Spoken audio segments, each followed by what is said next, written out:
Hello everyone, in this video I'm going to be showing you how to edit your presets for Moody and dark tones.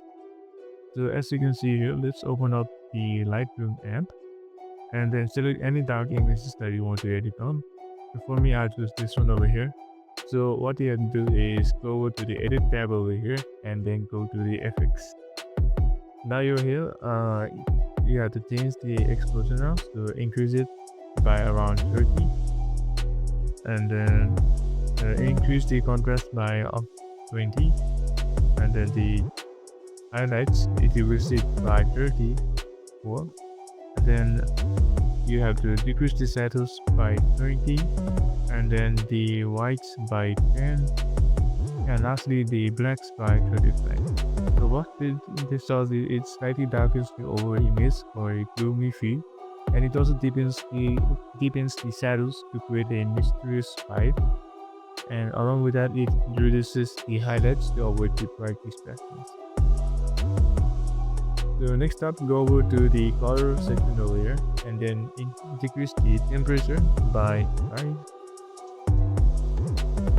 and then increase the tint by 4, then decrease the vibrance by 20, and then lastly decrease the saturation by 10.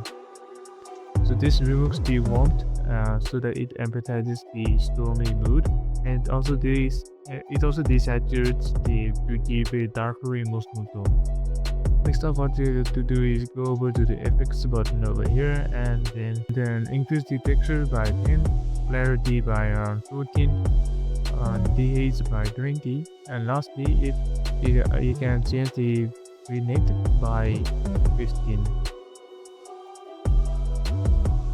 So this enhances the cloud view, and it adds a dramatic clarity in the sky and the ground, and it dehases the strengthens storm mode.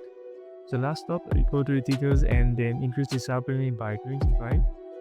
So on that, and then for noise reduction, you can increase it to 10.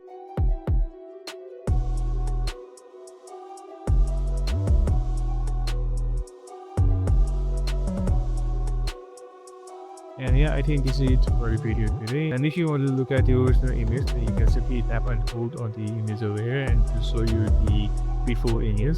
And as you can see, the difference is very drastic. It is much darker and more gloomier, and it gives out a darker vibes.